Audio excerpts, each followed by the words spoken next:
महाराष्ट्राच्या तमाम जनतेच्या वतीने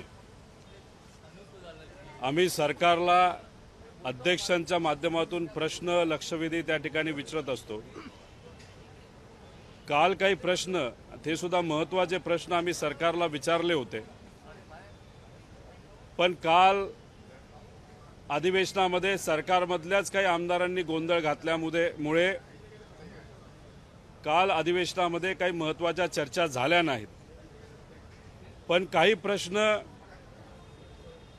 हे अध्यक्षांच्या कार्यालयाच्या माध्यमातून मंजूर झाले होते आणि काल पटलावर आले होते, पण दुर्दैवाने त्याच्यावर चर्चा झाली नाही। ते महत्त्वाचे असल्यामुळे काही गोष्टी या ठिकाणी मी मांडत आहे। काल 30वा नंबरचा प्रश्न, खरं तर अध्यक्षांना आम्ही विनंती करतो, काही महत्त्वाचे प्रश्न जे असतात ते तुम्ही 30व्या 35व्या 40व्या नंबरवर न टाकता पहिल्या 10 मध्ये टाकलं तर त्याच्यावर चर्चा तरी होईल। 30व्या नंबरचा प्रश्न होता, परभणी येथे एका व्यक्तीचा न्यायालयीन कोठडीत झालेला मृत्यू, म्हणजे सोमनाथ सूर्यवंशीच्या बाबतीतला हा विषय त्या ठिकाणी आम्ही मांडला होता। जेव्हा ही हत्या झाली होती, मृत्यू झाला होता, अनेक नेते तिथे गेले होते, माझ्यासारखा कार्यकर्ता सुद्धा तिथे गेला होता। तिथे गेल्यानंतर कशा पद्धतीने सोमनाथचा मृत्यू झाला हे तिथे असणाऱ्या लोकांनी सांगितलं आणि लोकांचं मत आहे आणि आमचं सुद्धा मत आहे, याला पूर्णपणे पोलीस प्रशासन जबाबदार आहे। आम्ही जेव्हा त्यावेळेस म्हणत होतो की सोमनाथ सूर्यवंशीचा मृत्यू हा पोलीस कोठडीमध्येच झाला, त्याचा अर्थ त्याला त्या ठिकाणी त्याला मारण्यात आलं, तेव्हा सरकारकडनं बोलण्यात आलं होतं असं कुठेही काही झालेलं नाही। पण आम्ही हा प्रश्न काल सरकारला जेव्हा विचारला तेव्हा सरकारने मान्य केलं की सोमनाथचा मृत्यू हा पोलीस कोठडीमध्ये झाला।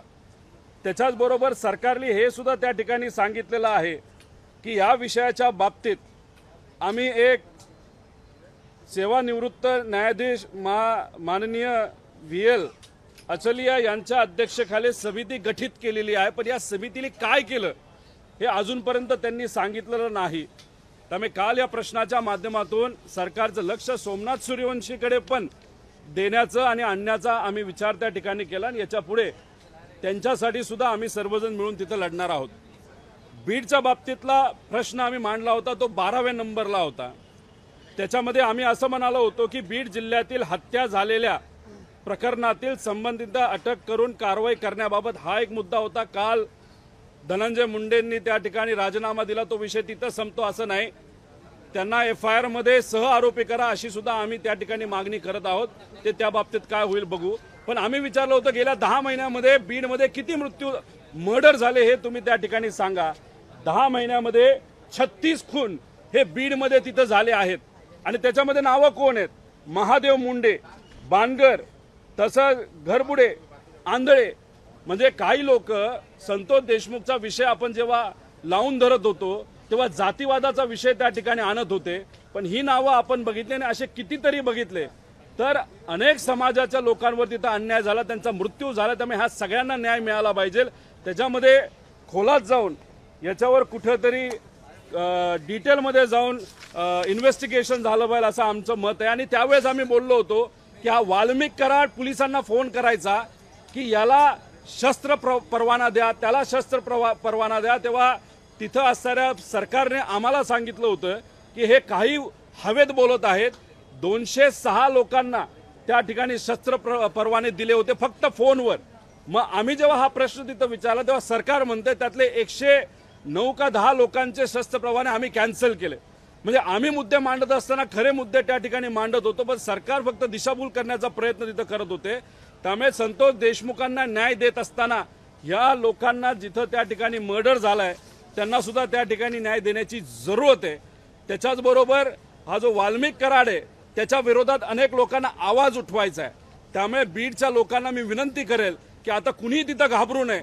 महिलांना अत्याचार झाला असेल, मर्डर झाला असेल, हाणामारी झाली असेल, जर वाल्मिक कराडच्या विरोधात तुम्हाला त्या ठिकाणी पुढाकार घ्यायचा असेल तर तुम्ही घ्या। अख्खा महाराष्ट्र हा तुमच्या बरोबर आहे, या ठिकाणी आम्ही सर्वजण सांगतो। त्यानंतर रायगड रेप बद्दल आम्ही विषय सरकारला विचारला होता, ज्याच्यामध्ये एका तरुणीवर बलात्कार झाला, दुर्दैवाने तिचा त्या ठिकाणी खून सुद्धा झाला होता।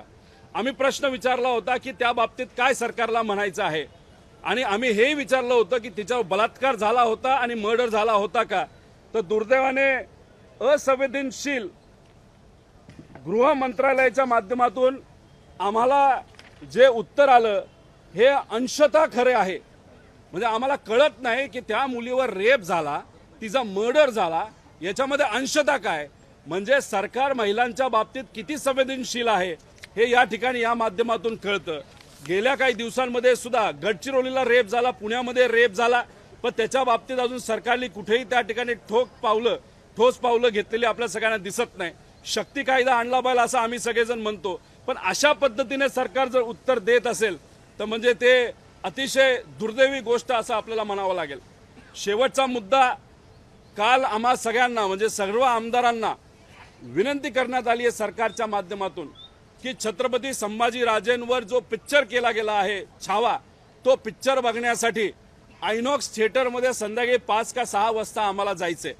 तिथं कोण कोण येणार आहे, तर तिथं मुख्यमंत्री येणार आहेत, तिथं दोन्ही उपमुख्यमंत्री येणार आहेत, मंत्री येणार आहेत आणि सर्व आमदार असतील असं आम्हाला सांगण्यात आलेलं आहे. मी स्वतः तो पिक्चर बघितलेला, तो पिक्चर बघून मी भावनिक झालेलो आहे. आणि अशा परिस्थितीमध्ये तिथं गेल्यानंतर तो पिक्चर बघत असताना जेव्हा आम्ही भावनिक होतो तेव्हा छत्रपती शिवाजी महाराज, छत्रपती संभाजीराजे, विश्वरत्न डॉक्टर बाबासाहेब आंबेडकर, महात्मा फुले, लोकशाहीर अण्णाभाऊ साठे हे सगळे जे महामानव होऊन गेले, पुण्यश्लोक अहिल्यादेवी होळकर, या महामानवांच्या विरोधात जो कुणी विरोधात बोलतो त्याच्या विरोधात अख्खा महाराष्ट्र एकत्रित येत असतो. आणि आम्ही सुद्धा हेच म्हणतोय की जी व्यक्ती महामानवांच्या विरोधात बोलते त्याच्यावर कारवाई झाली पाहिजे.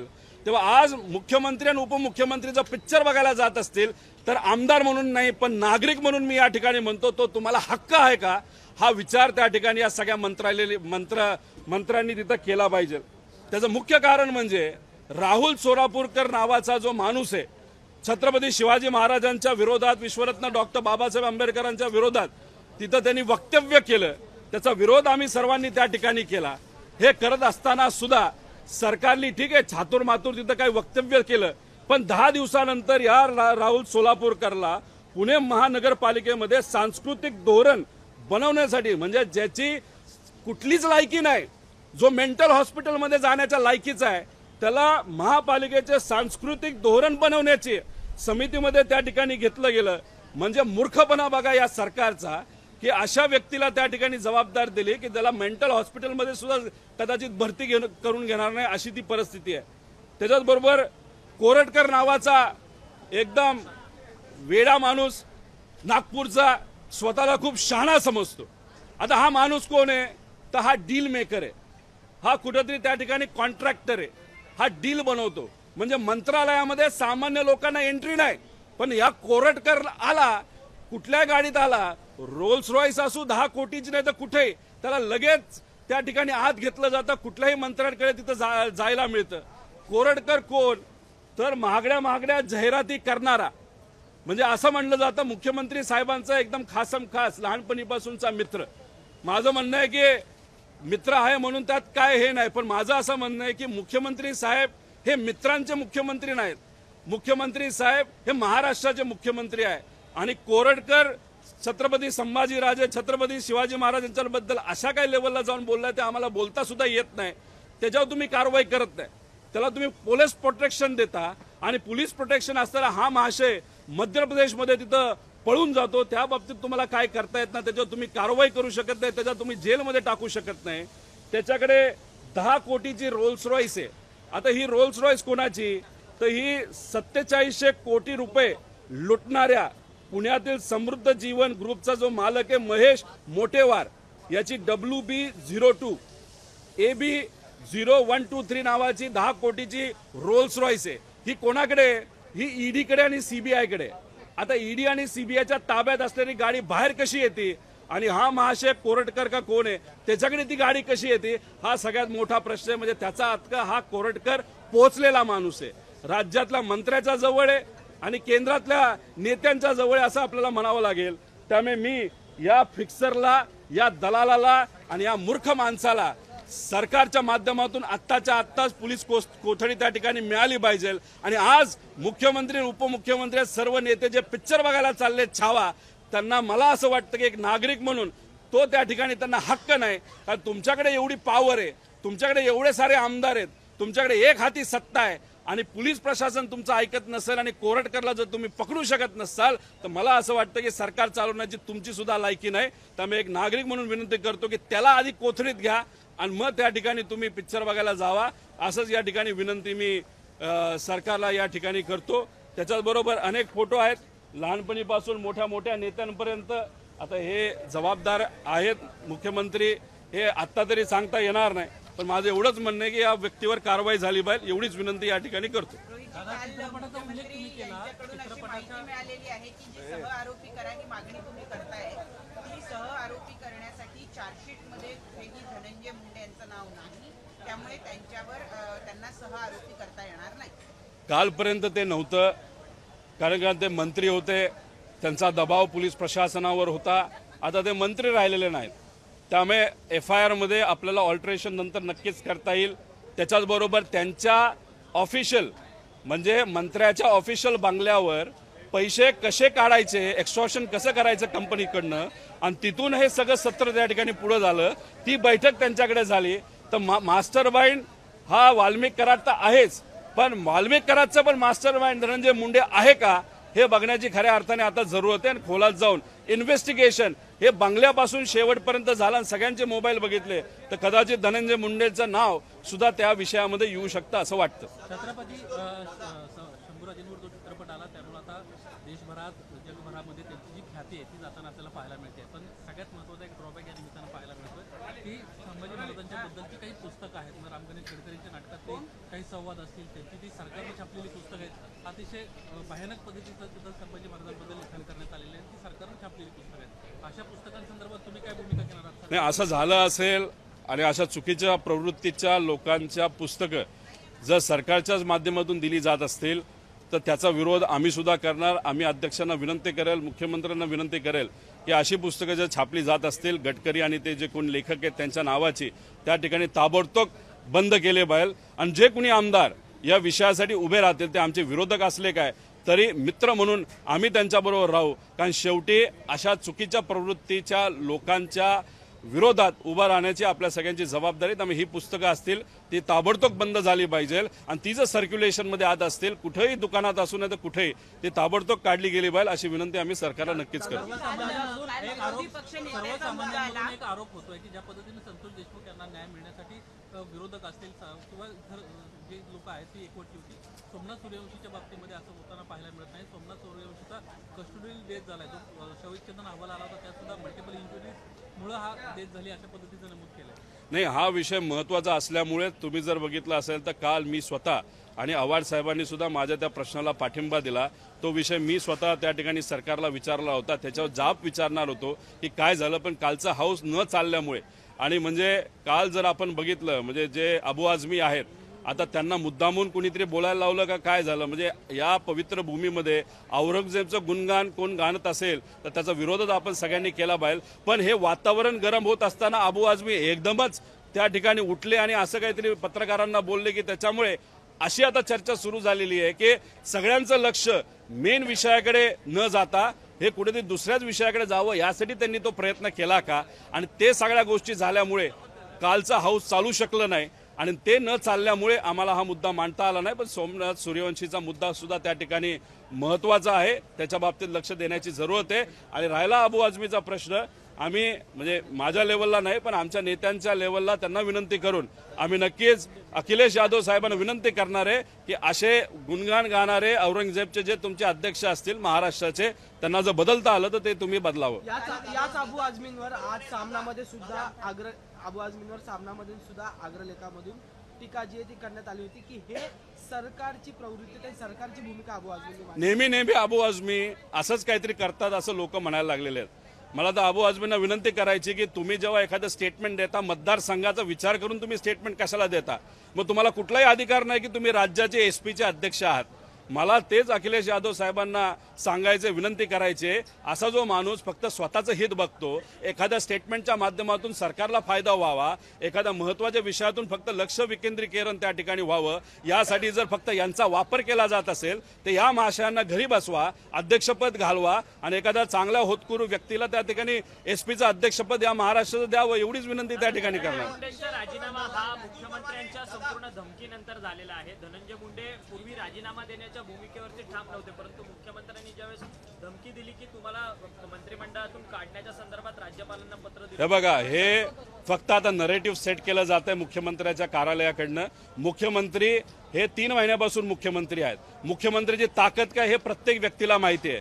मुख्यमंत्र्याला जर 3 महिन्यापूर्वी वाटलं असतं की माझा मित्र म्हणजे त्यांचा देवेंद्र फडणवीस साहेबांचा मित्र म्हणजे धनंजय मुंडे हा चुकलाय, तर लगेच तिथल्या तिथं त्यांनी त्या ठिकाणी निर्णय घेतला असता. त्यांच्याकडे एवढी ताकद आहे मुख्यमंत्र्याकडे, कुणी असू त्याला खाली बसवण्याची ताकद आहे.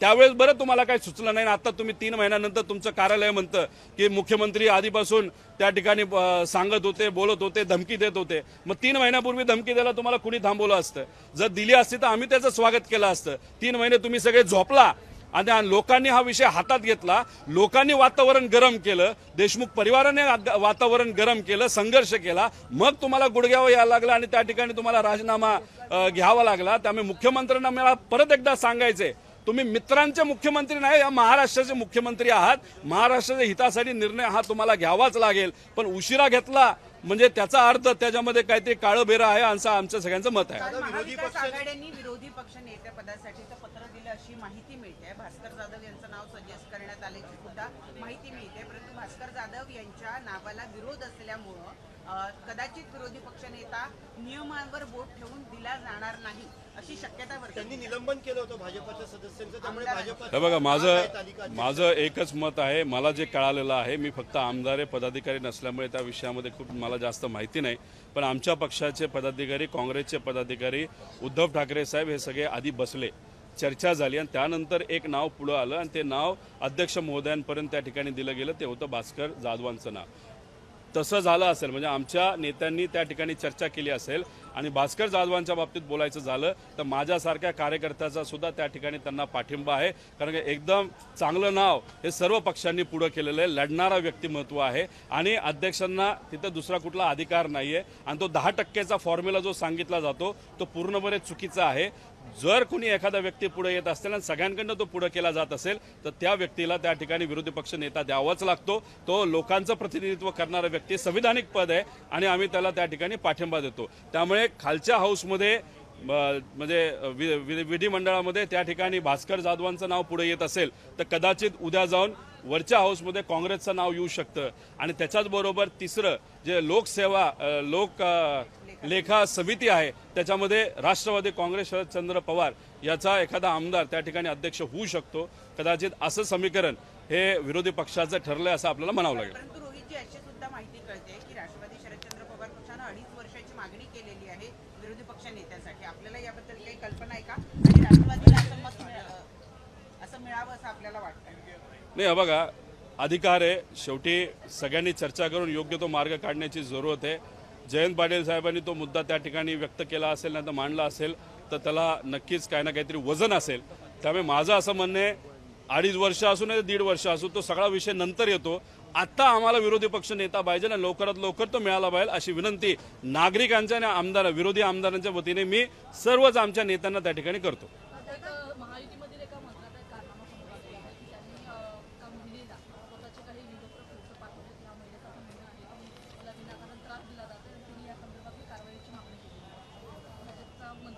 माहित नाही, जर सरकार त्याच्यावर काय करत नसेल तर महिलेचं नाव न पुढं करता जर आम्हाला त्या विषयाबद्दल काही माहिती कळाली तर त्या महिलेला नक्कीच आम्ही न्याय देण्याचा प्रामाणिकपणे प्रयत्न त्या ठिकाणी करू.